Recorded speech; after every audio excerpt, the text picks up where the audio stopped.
Budget ప్రసంగంలో నిజాలను ప్రచారంలో పెట్టాలని భట్టి గారు నీతులైతే బాగానే చెప్పారు అధ్యక్ష. భట్టి గారు ఈ సంవత్సరం ప్రవేశపెట్టిన బడ్జెటు గట్టి బడ్జెటా వట్టి బడ్జెటా అనేది పరిశీలించే ముందు ఒక్కసారి గత సంవత్సరం భట్టి గారు పెట్టినటువంటి బడ్జెట్ను ఒక్కసారి సమీక్షించుకుందాం. Before we go to this year ఒకసారి లాస్ట్ ఇయర్ భట్టి గారు పెట్టినటువంటి బడ్జెట్ ఎలా ఉంది దాన్ని సమీక్షించుకొని నేను ఈ సంవత్సరం బడ్జెట్లోకి వస్తాను అధ్యక్ష. వారు అప్పుడు ఏమన్నారంటే అధ్యక్ష, భట్టి గారు మీద ప్రసంగం ఉందా లాస్ట్ ఇయర్ది పంపాలి నా కాపీ, నాది మొత్తం మీ ప్రసంగంలో నుంచే నా స్పీచ్ ఉంటుంది, పంపంటే ఒక కాపీ పంపుతారు, రెండు తెచ్చుకున్నా. అధ్యక్ష, భట్టి గారు గత బడ్జెట్లో పోయినసారి ఇదే సభలో చదివినప్పుడు ఏం చెప్పారంటే అధ్యక్ష,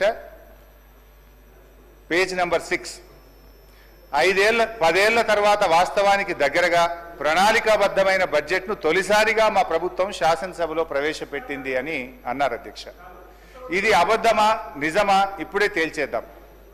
గత బడ్జెట్లో 2,91,159 కోట్లని గొప్పగా చెప్పుకున్నారు.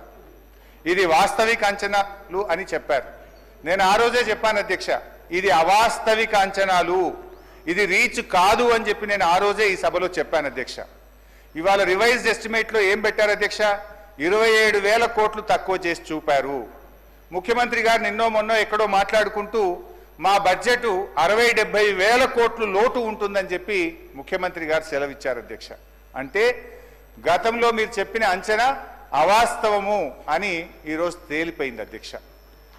అధ్యక్ష, ఫస్ట్ ద ప్రామిస్ రిఫార్మ్స్ అంటే ఈ కాంగ్రెస్ది ఒక సూట్ అయ్యేటువంటి ఒక చిన్న కోడ్ చెప్తాను అధ్యక్ష. First they promise reforms, then they reformed their promises. అధ్యక్ష, పైన చెప్పిన కొటేషన్ ఎవరు చెప్పిండ్రో కానీ ఇది కాంగ్రెస్ పార్టీకి బాగా సూట్ అవుతుంది అధ్యక్ష. ఎన్నికల ముందు మార్పు పేరిట వాగ్దానాలు ఇచ్చారు, ఎన్నికలయ్యాక ఆ వాగ్దానాలను ఏమార్చారు. సింపుల్గా స్ట్రైట్గా చెప్పాలంటే అధ్యక్ష, ఎన్నికల ముందు ఏమన్నారు, ఎల్ఆర్ఎస్ వద్దు, నో ఎల్ఆర్ఎస్ నో బీఆర్ఎస్ అన్నారు. ఎల్ఆర్ఎస్ ఉచితంగా చేస్తామన్నారు. కానీ ఇప్పుడు ఏమంటున్నారంటే ముక్కుబిండి ఎల్ఆర్ఎస్ వసూలు చేస్తాం, ఎల్ఆర్ఎస్ కట్టాల్సిందే అని ఇలా పేద ప్రజల రక్త మాంసాలు పీల్చి ఇలా ఎల్ఆర్ఎస్ ను వసూలు చేస్తా ఉన్నారు.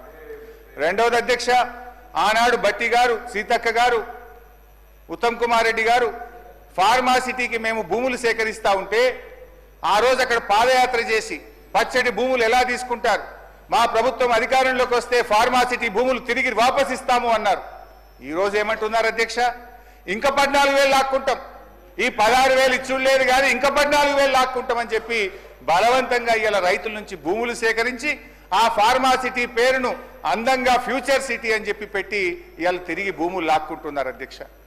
ఆనాడు ప్రభుత్వ భూములు అమ్మితే, నిరర్ధకమైన ఆస్తులు అమ్మితే ప్రభుత్వ భూములు ఎట్లా అమ్ముతారు, ఇది పెద్దలిచ్చిన ఆస్తి, రేపు బొందబెట్టడానికి జాగుంటదని గంభీరమైన ఉపన్యాసాలు చేశారు. ఇవాళ ఏమంటున్నారు, బరాబర్ భూములు అమ్ముతామంటున్నారు. ఇవాళ 30,000 కోట్ల రూపాయల భూములు అమ్మకానికి పెట్టినారు అధ్యక్ష. అంటే అప్పుడేమో they promised reforms, now they reformed their promises. ఈ రకంగా ఉంది అధ్యక్ష.